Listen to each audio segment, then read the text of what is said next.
Well, good afternoon. We have as soon as Rachel announced this, we had a couple of people in the front row to get up and walk out, so we won't be too offended by that. Just like you were in high school, for those of you sitting in the back, why don't you come on up forward so we can have a little bit more interaction with, make it a little bit more cozy. Otherwise, I'm going to send Virlena in the back, and she's going to stand next to you until you come forward. So on behalf of Virlena and myself, we're honored to be here today to speak to you about a subject that we think is very important. And with that, we've got to get used to the slides as well. So ethical leadership and climate, I'm going to brag on Virlena. She's done a lot of research on ethical leadership and how that promotes a climate of innovation. And we will talk more about why this is important to your companies. We are both college professors. I'm an adjunct. We'll do our introduction here shortly. But we are in the classroom with your future workers and employees. And so we're going to give you some more insight into how to make these connections.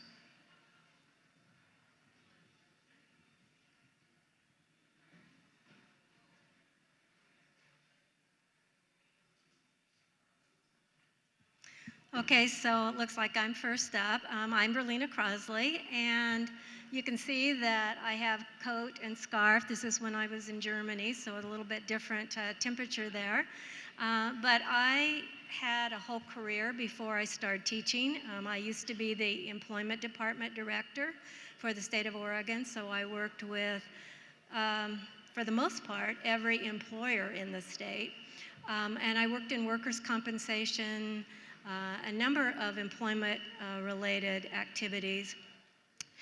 But one of the things that I didn't know much about until I started teaching was B Corp. And I teach human resource management. I know that there are human resource people here. And I also teach strategic management. We have a new wine studies program at Linfield, so it was only when I started taking some of my students out to wineries and vineyards that happened to be B Corps did I learn about what B Corps were all about. So when this conference came up and we saw some of the topics that were going to be discussed, it looked like some of the things that we've been doing in the classroom, our knowledge about our students who happened, as Duncan says, to be potential employees of some of you, that we actually decided to put in for a session today. And my name's Duncan. Thank you, Virlena. You can see my educational background. I worked for about 30 years in the military. I also worked for PepsiCo and just finished a 20-year run at Intel, working in technology development, and was mainly a manager, a second-level manager during that time. So it's in my encore career that I have this opportunity to do as an adjunct professor. And I teach management and organizational behavior. Just from a show of hands, do we have any Linfield graduates in the house? Any Linfield graduates? That's surprising. Our research tells us that Oregon B Corps at one point in time have either hired or have 10% of them have a Linfield graduate. How many of you have heard of Linfield College down at Minville? Okay, great. Well, that's good. Good. Maybe the Linfield graduates are in the other sessions. But we've been, as Virlena said, we've been looking at B Corps and specifically B Corps in Oregon, and we've got some interesting data to show you today. So what we're going to talk about is Virlena is going to share with you some of her research behind ethical leadership. And it's very interesting in terms of if you have ethical leadership in your company, you are more likely to create a climate of innovation. And what we know, and we are not B Corp experts, but what we're learning through our research about B Corps and exposure here in Oregon is that your leaders are very dynamic individuals, and there's this trust that's very important for the leaders, and you have a cause. And so if you are here as a B Corp company and you're thinking about your future and your need for innovation, Virlena's going to share background on that. We're also going to talk about the workforce today. 42% of millennials are in management positions in U.S. companies. So the millennials are really here and now. We're going to talk to you more about Generation Z. And that's the generation that's in the classrooms today. And no one likes to have labels put on them. If I were to ask you who's a baby boomer, there would be no hands shooting up in the air. Oh, thank you. There's two of us.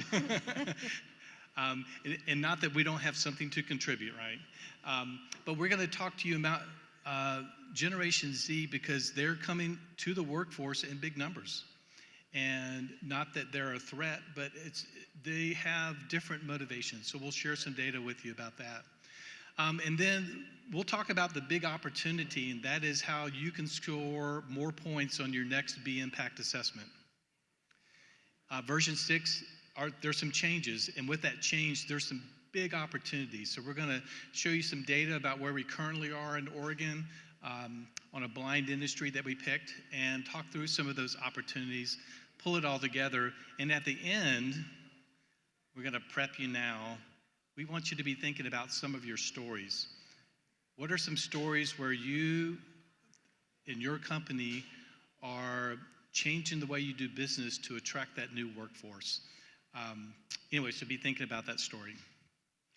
So just a few years ago, I did a study on ethical leadership, and I'm going to indicate that I'm kind of biased here in that I'm speaking to people who, for the most part, are ethical, right? I'm serious.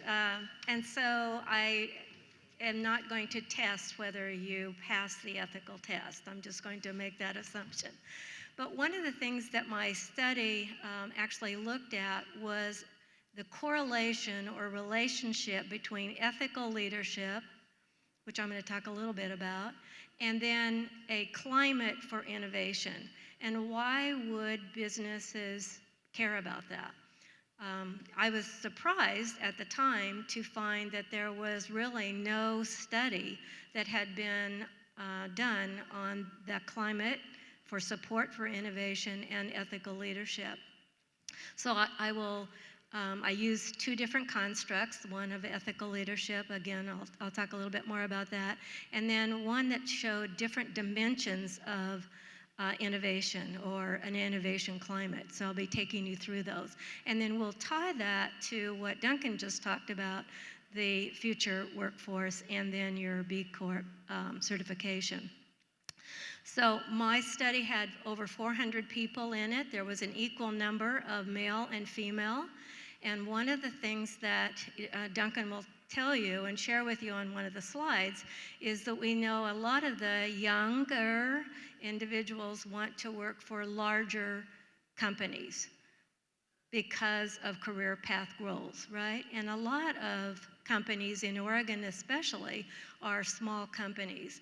Well, one of the things that my study showed is that there are connections that they make in small companies for innovation that are very important. So he asked, why would an individual want to work for an innovative company? Well, it looks good on a resume, right?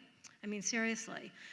Also, they think that they can get their voice heard in a small organization that they may not have heard or be heard in a larger organization.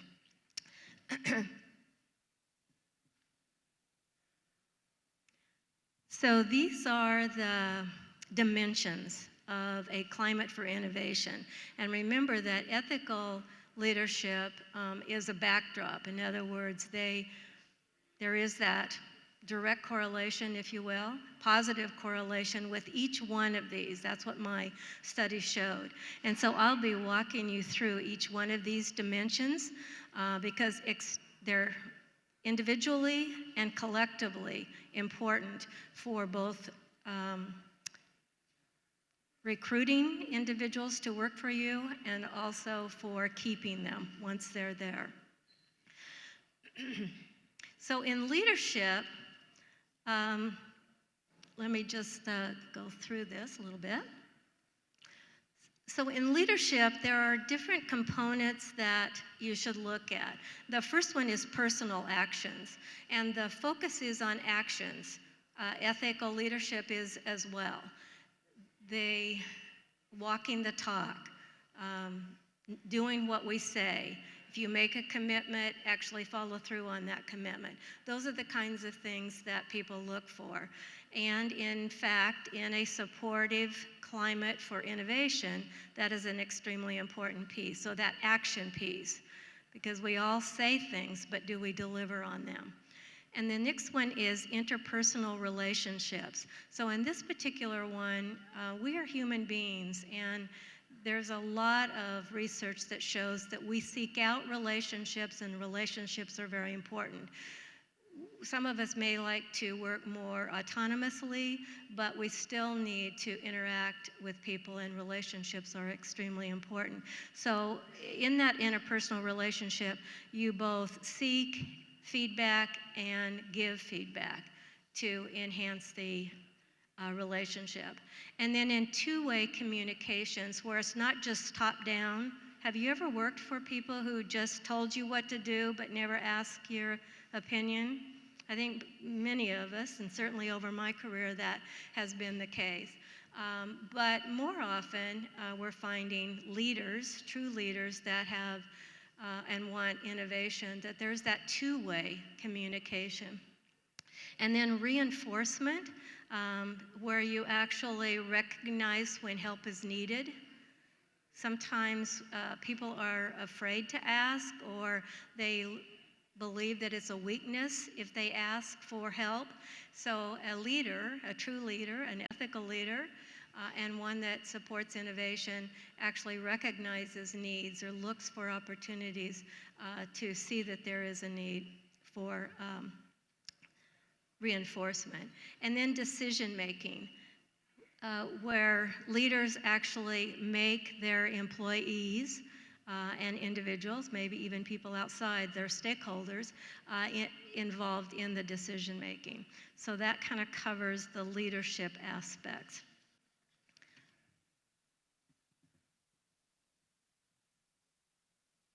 The next one is ownership. And what the construct does in this particular area is they tie it to psychological ownership. And what that really means is that we as individuals working for a company is that we have some ownership in the outcome.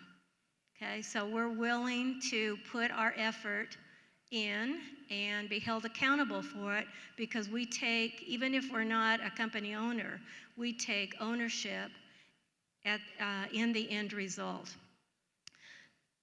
So you can see that on the slide it says that trust is important. Matter of fact, as I was hearing all the previous speakers, there are some things that really can be connected between what Duncan and I will be sharing and are sharing with every speaker that came before us. Trust was definitely involved, relationships were definitely involved, leadership, taking risks. You'll see those throughout this study as well, okay? But trust is important for experimentation and can avoid becoming a static organization. So one of the things that I would ask you to maybe, certainly not raise your hands, but there were certain questions on the survey that people, employees of all ages in just about every industry represented,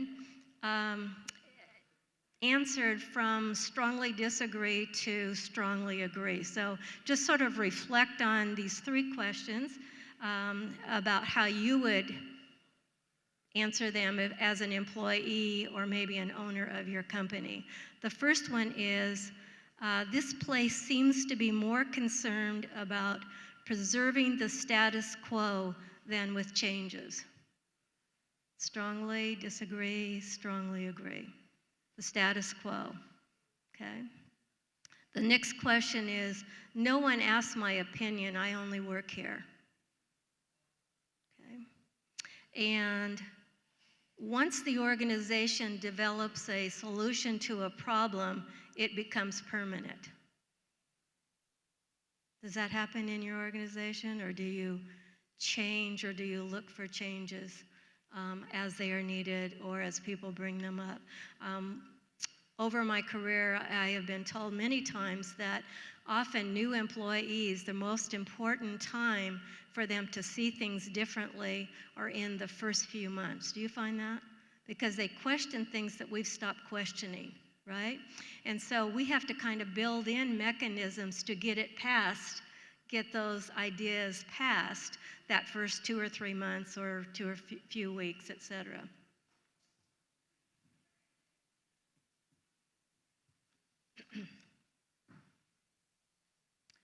So the prior speakers talked a lot about inclusion and diversity, and that was an important one for ethical leadership and also for support for innovation. So the first one is to remove barriers.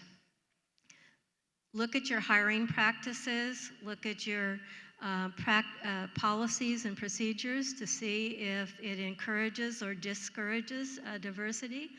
And also use different channels for recruitment.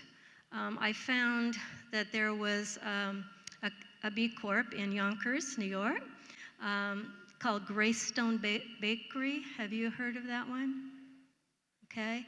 They use what they call an open hiring process. It sort of scares me as a former HR person, employment department, where there's a lot of risk, right? And employees are the face of our company. So it sort of sounds scary. On the other hand, I know from my background that there are probably 1 in 4, I've seen studies 1 in 4, where individuals who are looking for work, 1 in 4 have some kind of problem that keeps them from getting good employment. Could be a criminal background, it could be spotty work history, a number of things, right? And so what the bakery does is in their open hiring, no resumes, no application, no interviews. Kind of scary, right? But in a part of the city where there is a need for people, homeless people, people with convictions, etc., to work, they have found that the individuals show up and they put them to work. First one on the list is the one that gets hired. In a tight economy, tight labor economy, that might work, or variations. Again, I've seen a lot of research that says interviews are one of the least effective methods for hiring, okay? Because we come in with our biases. That's at least one of the reasons. And so I just kind of will question, I don't know that the bakery open hiring process would be something that we would all want to do, but it does beg the question is how close we could get to that without being too out there. So it would encourage more diversity and remove some barriers that are in our organizations. The second one is encourage people to continually question systems. That's the idea of building into your system to say, okay, how can we do this differently? And I often use an example is I had this person named Scott that worked for me, and he was always the naysayer. Matter of fact, I didn't even hardly want to talk to him because he would always say, been there, done that, or I saw them try this once, but it didn't work, right? And actually, and I was new manager at the time, and I was told, well, there might be reasons why he's saying it other than the obvious. And so listen to what he's saying. So instead, I started saying, okay, Scott, you saw it done certain ways. What am I missing? Okay, what am I missing? Or how can we make it work? I mean, given all the things that you've seen not work, how could we do it? Okay, and so Are there things that aren't working now? Could we change those? And he became one of my most valuable, still a friend, but very valuable employee. But I had to think differently as a manager instead of just hearing the negative, if you will. And then the last area, again, is diversity. So diversity brings complexity. Would you all agree? If we're not alike, then we have to deal with differences. So how do we encourage diversity? Well, we've talked about ethnicity. We've talked about male, female. But there's learning styles, right? There's ages, those kinds of things. So we have to get better at working with a diverse culture, okay?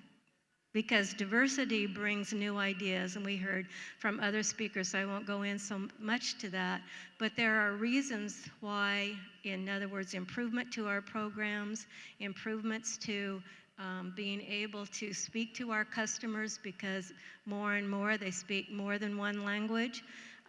There's a number of things that we can embrace ourselves and encourage, but it does, I think there has to be a recognition that it brings complexity, but overall will help us.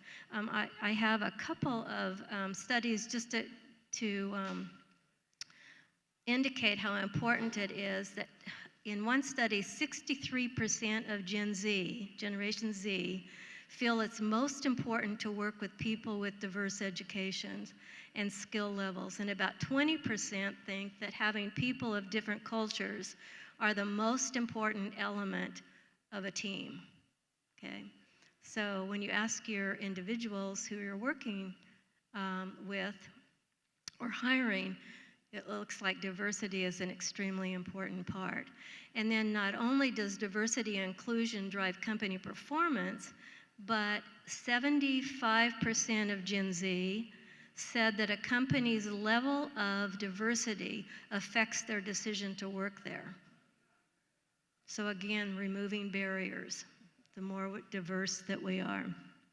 And 69% of millennials said that they would stay beyond 5 years for a company that is more diverse, where only 27% said that they would not stay or would stay if it was not diverse.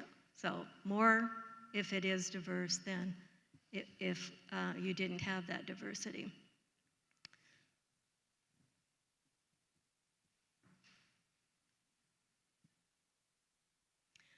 The next area is continuous development, and there is a recognition that fulfillment of needs is an important aspect to this. So you can see at the individual level and at the organization level, it needs to be welcome. So that continuous development is not just training and education as we move up the ladder or across organizations, et cetera, but people are motivated by the work they enjoy and contribute to, and where their goals are better aligned with their fulfillment of needs.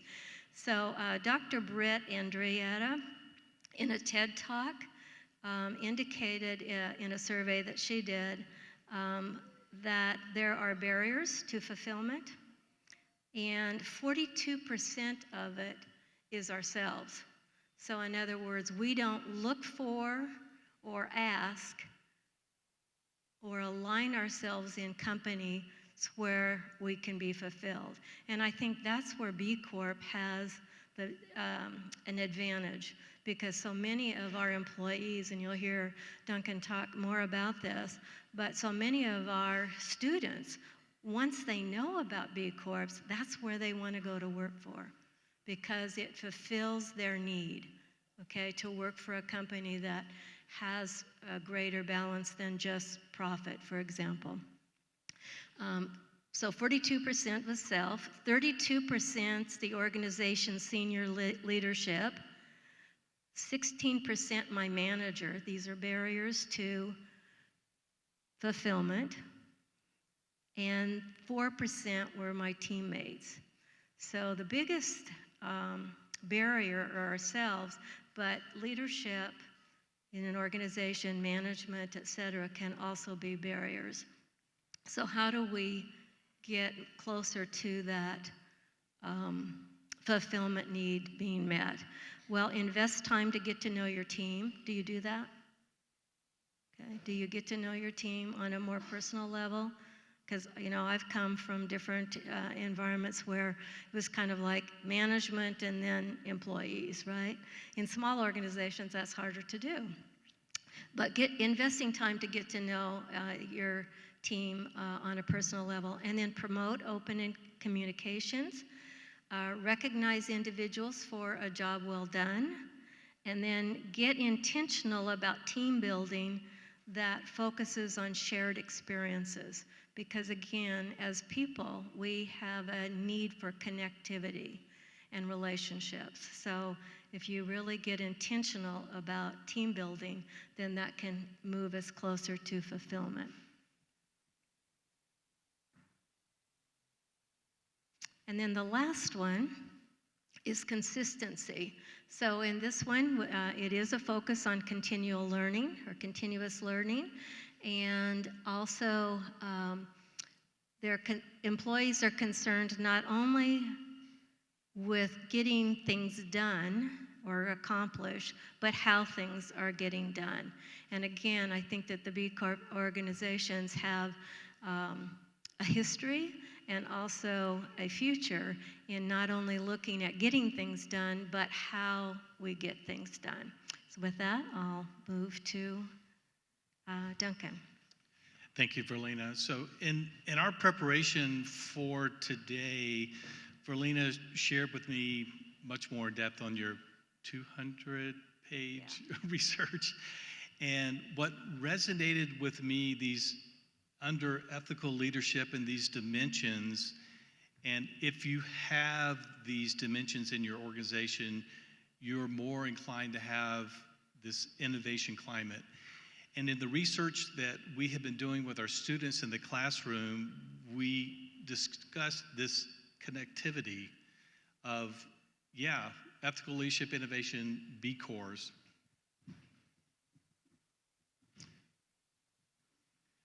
So we're going to do a little background here. I hate to put labels on people, but how many millennials do we have?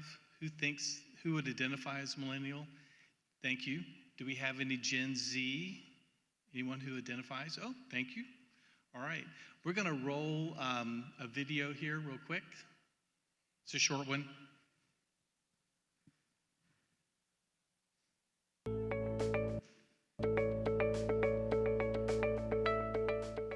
Millennials are people who were born between 1981 and 1996, and Gen Z refers to people who were born in 1996 or later. Millennials are expected to make up 75% of the global workforce by 2025, and Gen Z is expected to make up 40% of global consumers by 2020. This means that these two groups are likely to be increasingly influential for companies, both because they expect their employers to provide them with a sense of purpose, and because they're looking to purchase products that align with their values much more than previous generations. Both of these groups really want to see companies take a position on social issues, even if they don't agree with them, but they also are looking to see that companies back up those positions with actions.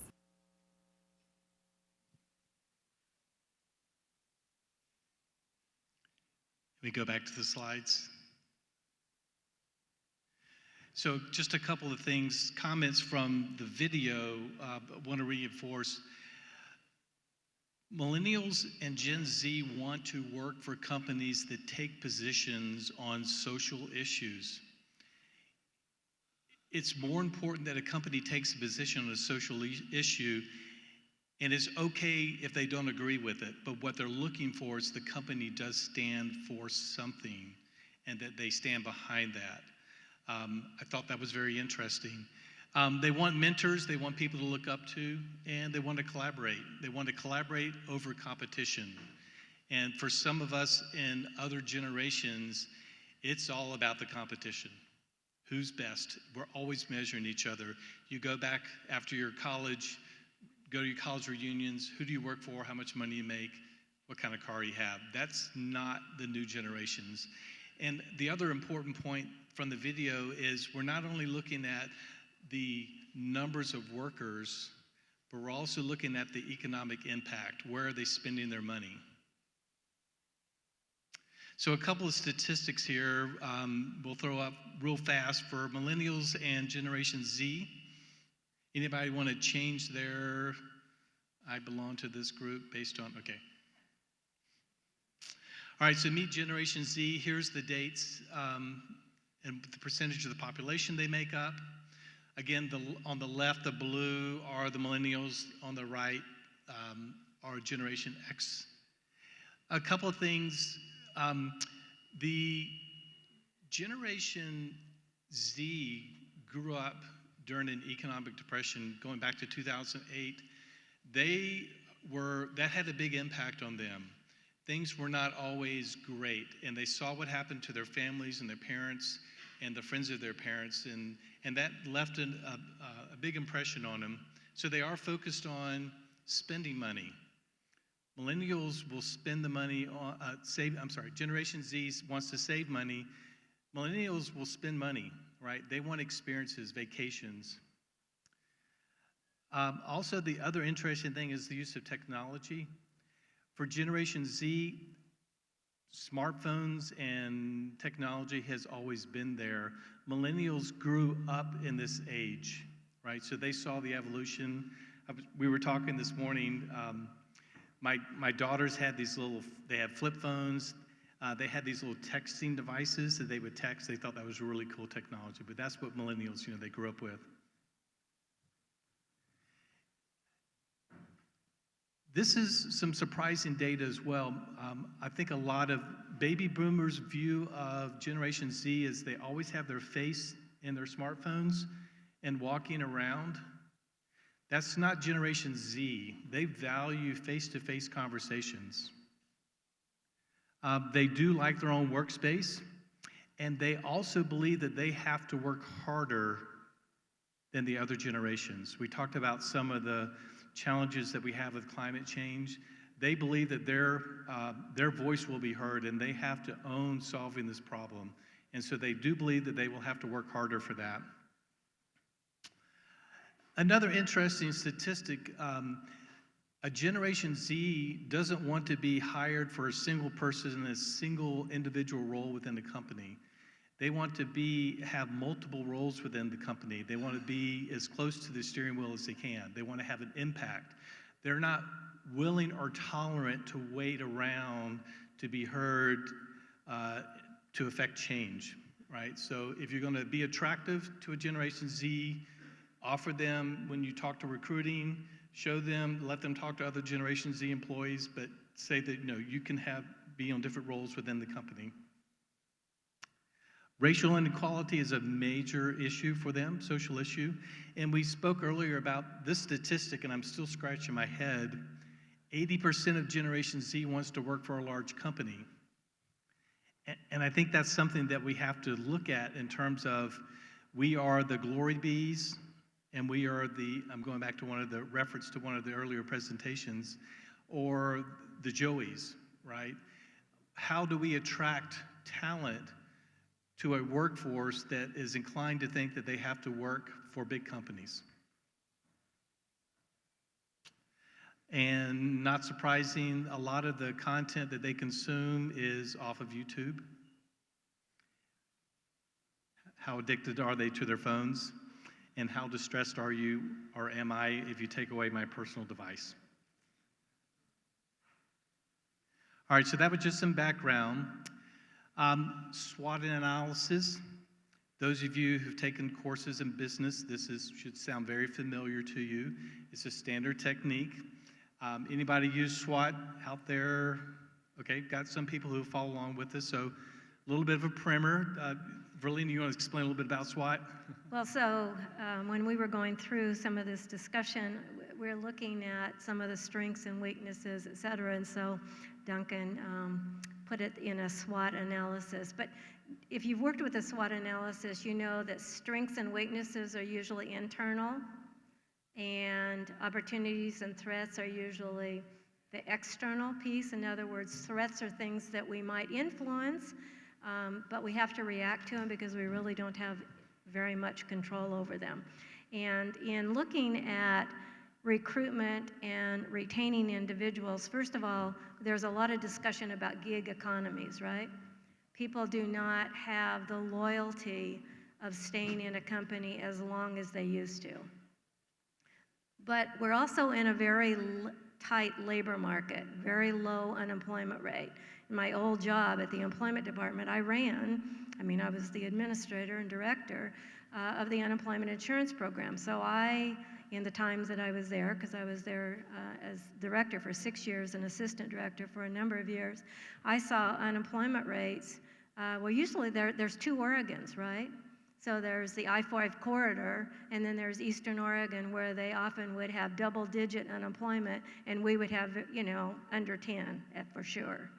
But now, nationally, we are at a very low unemployment. So that's even more challenging and more threat for you as employers, as HR people, and as individuals who are maybe looking for jobs to make decisions about. Okay? Excuse me. So again, from a SWOT analysis, what we were looking at here is in Oregon, B Corp, the B Impact, there's a version 6 coming out, hiring and retention. And as Virlena said, the threat is a constrained labor market. So internally, we look at what are your strengths? What are you prepared? How strong are you? So in our classroom environment, we're working with Generation Z today, where we have introduced B Corps to them. I would say I have taught at least 60 students and brought B Corps into the curriculum. 0 of them made any identification. They know the companies because they eat there, they shop there, or they use their services. They have 0 connection that those companies are B Corp. But through the course of the study, when they begin to learn about B Corps, they get very excited about B Corps. So the strength is that B Corps, as with your mission and vision, resonates well with Generation Z. The other statistic that we found out that 10% of Oregon B Corps at one point in time either hired or have a Linfield graduate. So we realize that there's something in the curriculum. Linfield is a small 1,500 student liberal art education in Minville, Oregon, but 10% of Oregon B Corps, again, have hired or have a Linfield graduate. That's why I was surprised there weren't 0 hands there, but anyway. So the next thing we looked at is what are weaknesses. So we think clearly the weaknesses is marketing. Marketing of your companies to this generation that's coming with large numbers and large dollars to spend. The last part of SWOT is the opportunity. Version 6 of the B Impact assessment.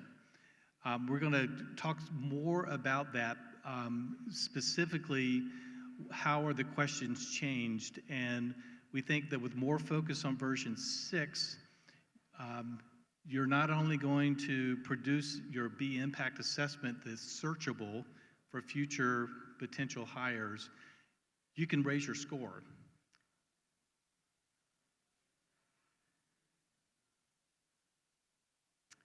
So we had fun with the data. We picked an industry within Oregon. It's going to go unnamed.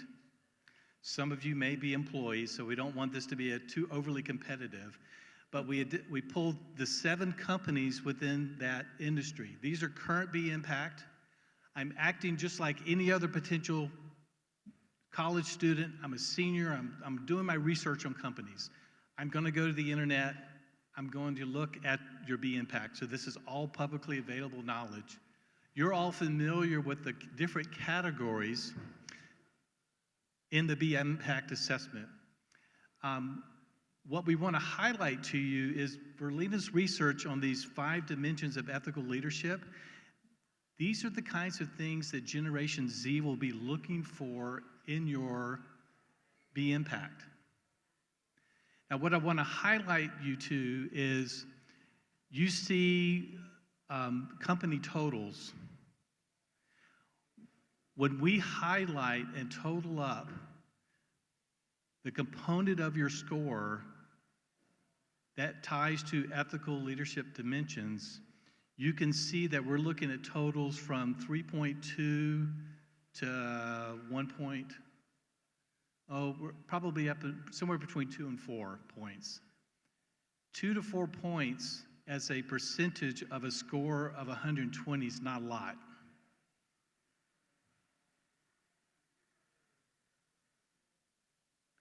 So again, this is searchable information. These are the categories that future workforce, where am I going to spend my money, especially on a big purchase, or where do I want to work?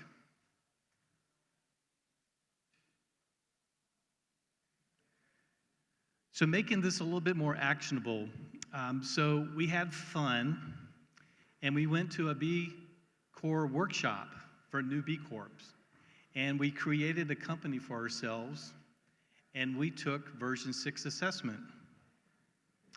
And what we found is that there are 5 areas where you can raise your scores. So how many of you have taken the new version 6? Got a couple. And if you can keep your hands raised, did any of you participate in the old version? We've got 2 or 3 of you. Is it how different is it? 35% different. Anybody else have a different experience? That's pretty significantly different, the impact scores. Just curious, did your score, what was the change in your score? It went down. Oh, okay. Anybody else have an experience of, did it stay the same, go up, or go down? Went up. Okay. A lot or just incrementally up? And is anything substantially changed in your business, or was it's just a new assessment? It's more results-based. Okay. And you're measuring different things. So what we found, again, we set up a fictitious company. We had fun. We made ourselves a winery. So we answered the questions like, we're a winery. We like wine. And what we found, again, using Virlena's research of how could we score more points. And we didn't go all the way through, and I'm not going to say answering this way will score you more points, but there's more than 5 points. Also, there's a feature that it looks like, and you're experts on this and we're not, you can do projects and sell those or negotiate with B Lab to where you can do a special project for extra credit. It appears in the assessment to us that there's that opportunity as well. You can petition to do something innovative and creative against one of these ethical dimensions in either the professional development, worker empowerment, governing body, stakeholder representation, creating, managing an inclusive workforce, or social and environmental decision making. These are all opportunity areas. So in version 6, there's an opportunity, again, in how you score. Either this is your current practice, or this is one of the strategic directions maybe that you want to head. Our message to you is, if you want to make yourself more attractive to Generation Z consumers and workers, take a look at these areas. We're going to give you one example of a set of questions. And this is under the category of workers and career development, professional development policies and practices. I'll just let you read through the question and the potential answers. Many of you would say, yeah, we do that. And that may not have been a question that you could have answered and gotten points and credit for under the last assessment, but with a new assessment, you can.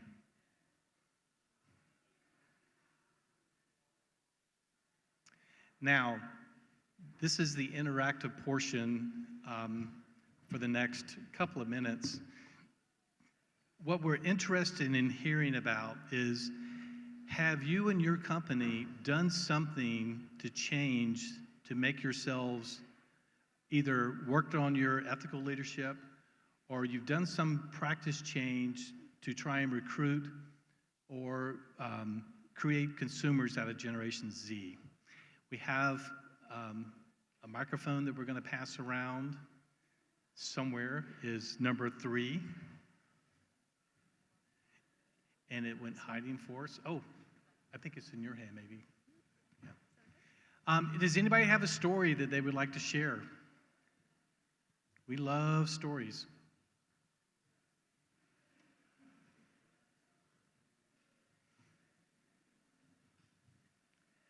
As an instructor, we're supposed to count to 10. That uncomfortable silence will create courage in someone to raise their hand and tell a story about what their company's doing differently.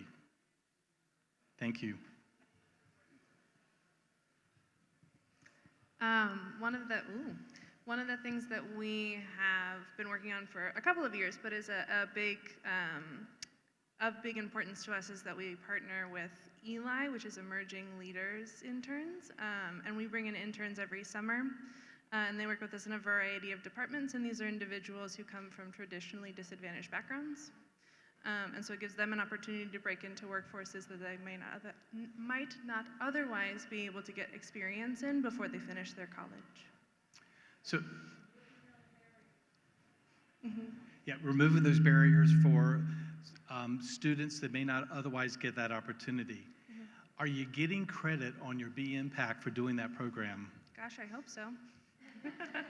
Good question to go back and ask the person that's doing your survey. Yeah. Consider potentially even turning that into a formalized program to where you could ask B Impact or negotiate, maybe this is something that we should get some points for. Maybe you actually pay the interns, and that's something else that you could... We do pay those interns. Thank you. Yes. There's no better indicator of work on a work resume than work history and experience. Thank you for sharing. Yeah. Great story. Other stories?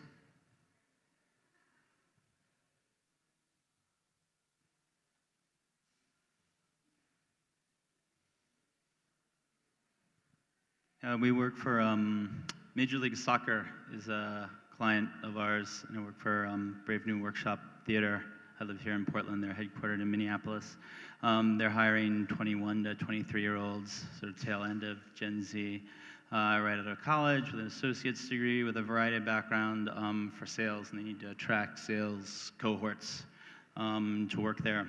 They've tried a variety of methods to increase their ticket sales, and these are basically seasonal ticket sales. So they see that, you've been to a Thorns game, you've been to DC United game or what have you, so now would you like to buy seasonal tickets? And that comes out of a hub, and those are usually outbound calls. And they've tried a lot of different sales methods to increase that number of their cohorts over here. So we go in and we work with each incoming cohort on moving from a mindset of fear to an open mindset, and being able to have an improvisational mindset while selling and be able to be more engaging to the person on the phone. And these are life skills as well, just to acknowledge your fear, become more open-minded. And then we embedded that within the organization so we could step out and they could own those teaching skills. And for the past couple of years, their sales have gone up 46% year over year on seasonal ticket sales. There's correlation, of course, but even professors, we won't call it causation, but they've thanked us a lot and have kept us on. So something that we're doing to try and help others or our clients attract more Gen Zs. Very interesting. That's an incredible success story. You talked about ownership and turning ownership over to the cohort. Again, how I interpret the potential questions, if you were doing assessment 6 under the ownership areas, that may be something you take credit for that could help you raise your B Impact scores. If this is a sustainable program of ownership with this type of student and this type of environment, boy, I would be inclined to pitch maybe that's something I would get some extra credit for. Great story, thank you. Yeah, thank you. We have time for another question or two. Story, thank you. Hi, so I'm with Portland Pedal Power, and we use bikes to deliver food. And so we hire a lot of students and people in their 20s for part-time work. So we offer flexible schedules. And then for the employees that stay with us for more than a year, we offer part-time employees to take part in our 401k match program. Oh, you're hitting almost on all cylinders, right? So you're offering them that part-time employee. Do you have a high percentage of accept when you make those offers? I mean, as far as people that we make offers to. Well, you said some of the people that come, your workers, your Gen Z that come into, some of them you offer to make them part-time? We many of our positions are part-time. Okay. Yeah. But for some reason, from a comp and ben standpoint, you mentioned the 401k. Yeah, and we strongly encourage them to take advantage of that to get themselves set up for their future. Yeah, so that's a very important comp and ben. You're tailoring your comp and ben to the generation. That's something they want, something they value. They'll value that more over some other traditional benefit. So nice job on that. Thank you. Other stories? Oh, I'm sorry, we were clap for. Oh, any other stories? Yeah, so we are a marketing and communications firm, and we offer an opportunity for all of our employees to do community contribution, and then we allow the employee to, during work hours, they get paid to go out into the community and do what they want to do, and they get to define what their contribution is. So it could be something in the vein of what their skill set is at the organization, so pro bono PR or marketing or design work. Or for my example, I like to do cooking classes for the food bank. So anyone that qualifies for food bank assistance can receive cooking nutrition classes to be able to learn to cook and feed their families at an affordable and healthy price point. And so that's not necessarily in the zone of what I do as a marketing professional, but it's something I'm passionate about and I get paid to do it. So being able to stand for something you believe in, like you said, as an organization, giving back to the community is what we believe in, and letting people be empowered to do that during work hours. And I hope you're taking credit in your impact. Yes. Those types of stories, that's a wonderful story. If it's on your website, Generation Z, again, will be researching. If you're, for whatever reason, just like the other story about the sports marketing, right? Those are the stories you push higher on your feed, because that will resonate particularly with Gen Z on that one. Thank you for that story. So one of the things that I wanted to talk about is sort of non-traditional ways of communicating about the B Corps. And Duncan taught a sustainability class, and he told me just while we were here that he asked some of you in the audience to come into his class, and you had 10? Yeah, I made 10 connections last year. Shout out to David Anderson. He's a Linfield graduate. He hosted me, so I was sort of flying under the radar last year. I approached 10 of your companies to come into the classroom in Linfield, and I was 10 for 10. So Every one of the ask made time to come drive all the way down to McMinnville and share their story about B Corps and what they're doing relative to sustainability and people, profit, and planet. The message resonates with folks. So I do want to thank you for those of you. I've talked to some of you here today. I've seen you again. So one of the points that I was making is if you can connect yourself, whether it's Linfield or not, if you can connect yourself with the classroom, those are going to be future employees. And it also gives you an opportunity to get the word out about B Corps to a generation. So I really highly recommend, if you haven't ever done that, is an important part for learning for the students, but is also a way of communicating with that generation. Okay. So we have probably a couple of minutes. Do you have any questions of us? Do you have questions of Virlena about our research or anything else that we're trying out in the classroom? Or yes, question in the back.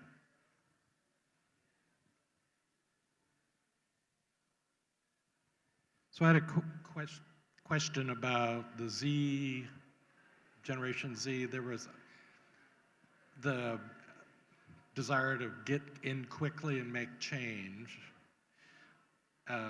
as compared to going to work for a large company. And I wondered if to me that feels like a disconnect, because if I expect if I go to work for a large company that I'm going to be involved in a large organization that's bureaucratic versus a smaller one. Yeah, So how do you speak to that? Most of the reasons that at least I've seen is the reason why they want to go to work for a large organization is the ability to move up after a period of time. And in smaller, flatter organizations, that's more difficult. But my research showed, and the highest correlation was that ownership piece, making change, being part of the solution, if you will, and outcomes, is that they had an affinity across the age limits or categories to be part of the change. And so I think that small organizations will appeal to people who want to be part of the change and also choose a smaller organization because of that. And I'm going to add to it. So it doesn't seem to make sense. Why do they want to work for large corporations? They want to save money, they want to make money, and they want a career step, as Virlena said. That may not be the reality for them. This is their perception of what they can do. Again, they believe, 77% of them believe that they have to drive change and work harder than previous generations. Just be aware, this is surveys. We actually, they're coming to the workforce, so I don't have the answer yet because the data's not there, but thank you for the question. Any other questions? We have time for one more.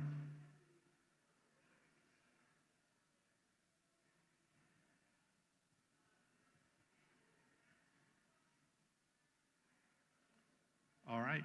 Well, let's see. We did have other questions. At this point, I think we're done. We just wanted to do one shout out to Rachel. Rachel, thank you so much for working with us and helping us get prepared for today. And we'll be available if you want to come and talk to us afterwards. But thank you.